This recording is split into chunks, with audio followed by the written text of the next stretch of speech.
Someday we'll get paid for this.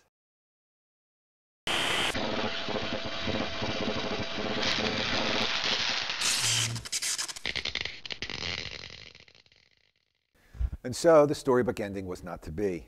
The Denver Broncos' Peyton Manning, one of the NFL's all-time great quarterbacks and, from all accounts, first-class human being, got walloped in his quest for a second Super Bowl championship by the Seattle Seahawks, which to many people was a touch sad because that elusive capstone achievement seemed to befit a career of such excellence and poise under fire. But that wasn't the only disappointment at the Broncos' loss. No, the loss by Manning dashed the hopes of a whole class of onlookers who were, admittedly or not, hoping for a different kind of social victory. Welcome to Collateral.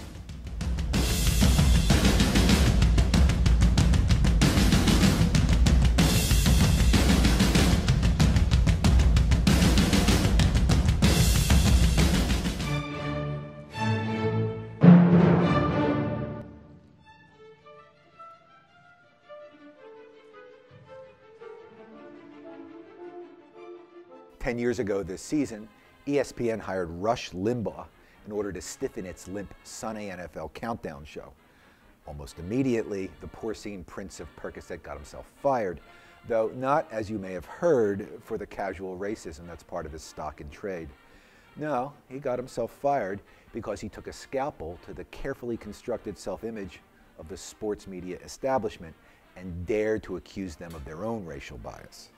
I think what we've had here is a little social concern in the NFL. I think the media has been very desirous that a black quarterback do well. We're interested in black coaches and black quarterbacks doing well. I think there is a little hope invested in McNabb. It was actually one of the more interesting provocations Limbaugh spluttered in his short time on ESPN's air, though by 2003, NFL teams had routinely been handing the keys to black quarterbacks for almost 15 years.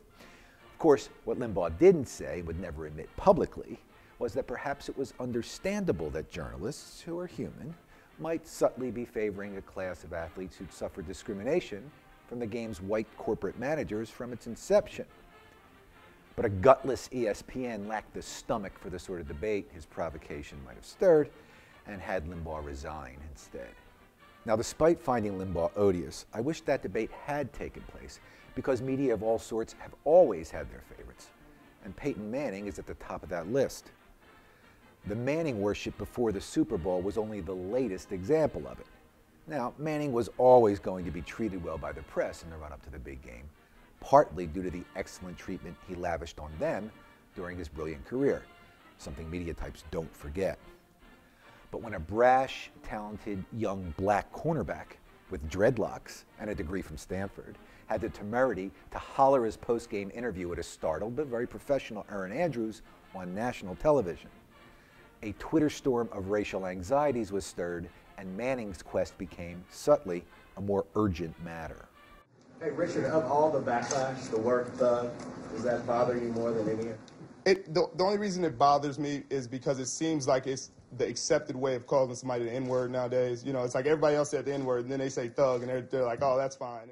In a flash, Manning became the anti-Sherman, and he soon carried a much heavier brand of social hope with him, that a victory by a white, aging, intense, yet hyper-analytical executive type like himself might in some small way maintain a world in which the best, most revered, most authoritative, and most accomplished persons still looked like him. Keep in mind, the NFL is under assault at the moment.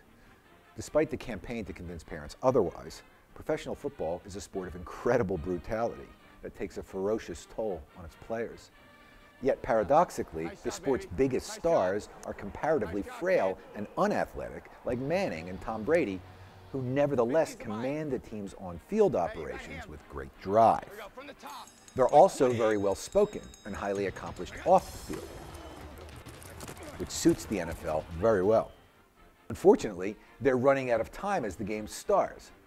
Now, there are other white and highly accomplished star QBs waiting in the wings, but it's undeniable that a seismic demographic change at the NFL's marquee position appears to be underway. So Manning lost the Super Bowl and played very poorly, dashing the social hopes he carried along with his own more modest ones. The Seahawks quarterback, a wonderfully self-possessed, mature, and devout young man named Russell Wilson outplayed Manning and was rightly celebrated for his composure under the brightest of lights. For his part, Manning took defeat with the aplomb and grace you might expect from someone with supreme respect for preparation, skill, and effort. He didn't ask to be made an avatar for those still uncomfortable with America's shifting racial demographics, but he won't be the last to carry that burden.